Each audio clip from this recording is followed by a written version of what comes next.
I hope and pray that my colleagues will find the courage to join me in opposing this misguided and this dangerous bill. And I yield back. And that was a weepy Congresswoman Vicki Hartzler, Republican from Missouri. And what was it that made her so emotional? Is Congress considering a bill to cut food stamps, end child poverty programs, or take health care away from those in need? Actually, Republicans have already tried all of that. This time, the misguided bill, as Congresswoman Hartzler calls it, provides some protections for same-sex married couples.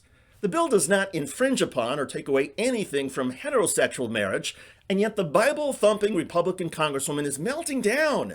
She calls the bill a danger. Well, Mr. Speaker, I'll tell you my priority.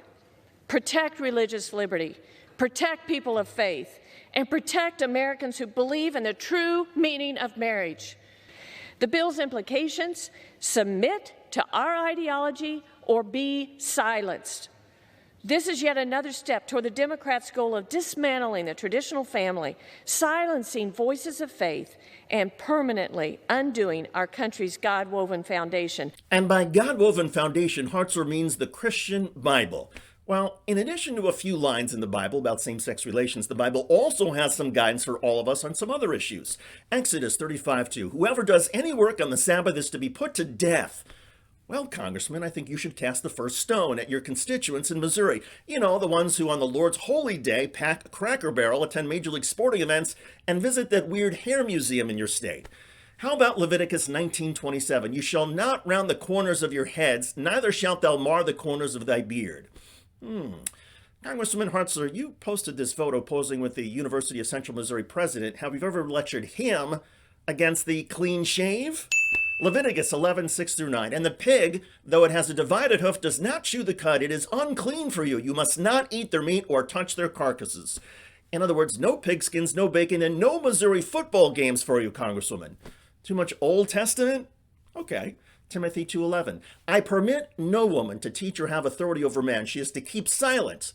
No more speeches or town halls, Congresswoman Hartzler. Corinthians 11:5. Every woman that prayeth or prophesieth with her head uncovered dishonoreth her head. From now on, Congressman Hartzler, in church, you need to wear a hat.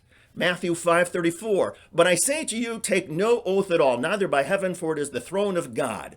Congresswoman, this means no more taking an oath of office. Got it? Luke 14:33. So then none of you can be my disciple who does not give up all his own possessions. Congresswoman, it is time for you to give up all of your possessions. Have we had enough? Okay, one more. Matthew 5:42. Give to those who ask and don't refuse those who wish to borrow from you. Congresswoman, I'm asking you for $50,000. You cannot refuse me or anybody else who asks to borrow from you. Otherwise, it's against the Bible. We're all going to cry. This is silly, right? Well, Congressman Hartzler has a history of silliness and a record of hate. Earlier this year, she got banned from a social media platform after writing a post attacking a transgender athlete. The fact is, the federal government's recognition and protection of same-sex marriage is long overdue. Same-sex relationships are not a threat to my marriage or yours, Congresswoman, unless you are somehow tempted by that gay or lesbian couple down the street. Perhaps there is something about that reaches deep inside of you, and maybe that's why you are so emotional about this topic. You are projecting your own sadness about not being your authentic self. Or maybe you're just a bigot. In any case, Congresswoman, God help you. I'm David Shuster. Thanks for joining us.